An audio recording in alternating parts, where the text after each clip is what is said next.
यो एउटा गर्वको विषय हो कि सिक्किम राज्यलाई मार्च महिनामा भारतको G20 अध्यक्षताको भागको रूपमा 2वटा बैठक आयोजन गर्ने अवसर प्रदान गरिएको छ, जस अन्तर्गत 16 मार्चका दिन बिजनेस 20 अर्थात् B20 अनि 18 र 19 मार्चका दिन स्टार्टअप 20 सित सम्बन्धित बैठक सम्पन्न हुनेछ।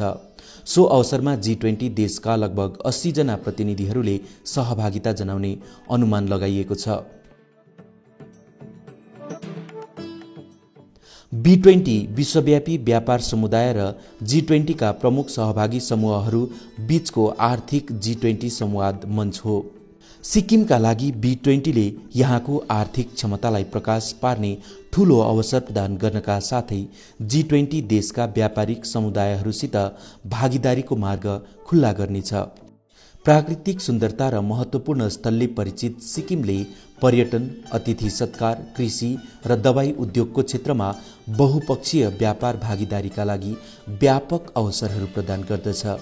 यसरी नै स्टार्टअप 20 ले सिक्किमलाई आफ्ना गतिविधिहरू अघि बढाएर लैजानका निम्ति मञ्च प्रदान गर्नेछ। विगत केही वर्ष यता सिक्किम युवाहरूको विचार परिवर्तन हुनका साथै स्टार्टअपलाई अपनाउने परम्परामा वृद्धि भएको कुराको साक्षी बनेको छ। सिक्किमले देशको सबैभन्दा प्रगतिशील राज्यका रूपमा अद्वितीय मानक स्थापित गरेको छ। हिमालयको काखमा अवस्थित सिक्किम अत्याधिक हरित पहलको माध्यमबाट दिगो विकासको क्षेत्रमा अग्रणी राज्यको रूपमा परिचित भएको छ।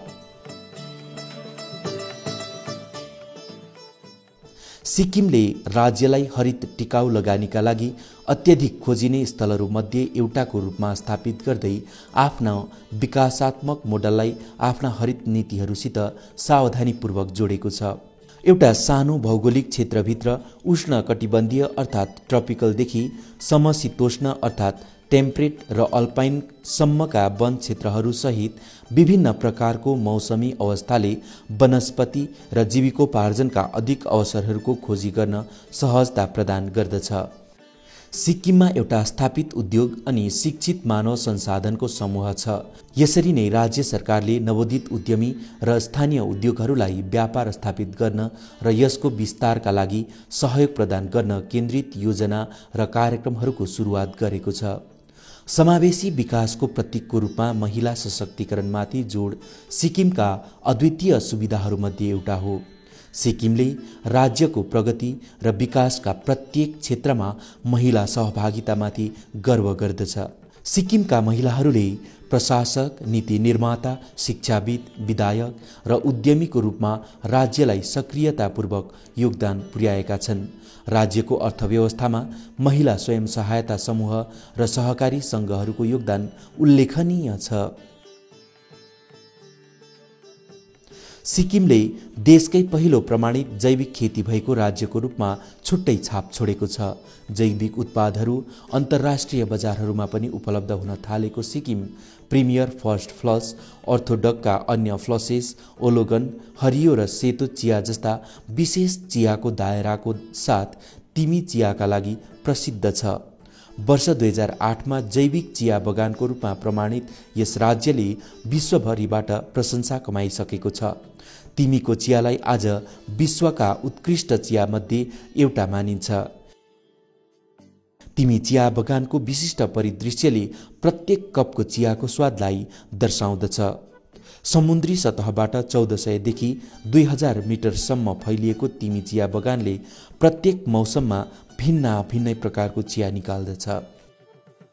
अधिक चलचित्र मैत्री राज्य अर्थात् मोस्ट फिल्म फ्रेन्डली स्टेटको राष्ट्रिय पुरस्कारले सम्मानित भइसकेको सिक्किम देशकै सबैभन्दा अधिक खोजिने पर्यटन गन्तव्य स्थलहरूमध्ये एउटा हो। 30 भन्दा अधिक राष्ट्रिय तथा अन्तर्राष्ट्रिय पर्यटन पुरस्कारहरू प्राप्त गरिसकेको सिक्किम राज्यलाई लोन्ली प्लानेटले विश्वका 10 उत्कृष्ट पर्यटन गन्तव्य स्थलहरूमध्ये एउटाको रूपमा चिन्हित गरेको छ।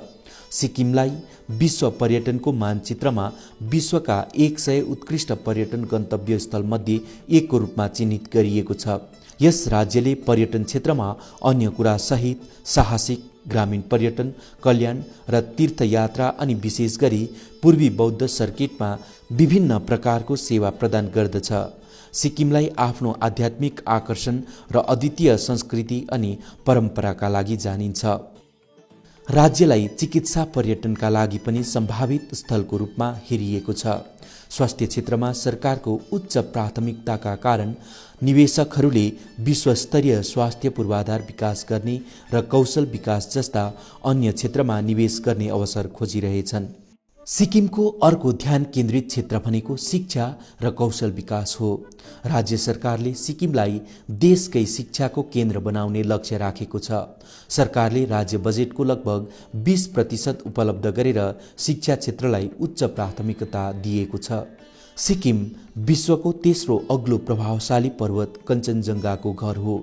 सिक्किमको कञ्चनजङ्घा राष्ट्रिय उद्यानलाई युनेस्कोले प्राकृतिक अनि सांस्कृतिक दुई वर्गमा मिश्रित श्रेणी अन्तर्गत भारतकै पहिलो विश्व धरोहर स्थलको रूपमा चिन्हित गरेको छ। हिमालयको पूर्वी भागमा अवस्थित सिक्किम विविध जलवायु क्षेत्र र समृद्ध परिदृश्यका कारण विश्वकै निम्ति जैव विविधताको आकर्षणको केन्द्र बनेको छ। सिक्किमले विभिन्न मञ्चबाट राष्ट्रिय तथा अन्तर्राष्ट्रिय पुरस्कार जित्नका साथै प्रशंसा प्राप्त गरेर विकासात्मक पहलको सबै क्षेत्रमा छुट्टै पहिचान स्थापित गरेको छ। G20 शिखर सम्मेलनका सम्मानित प्रतिनिधिहरूलाई यस सानो अनि शान्त र सुन्दर राज्य सिक्किमको भूमिमा हामी हृदयबाटै स्वागत जनाउँदछौँ।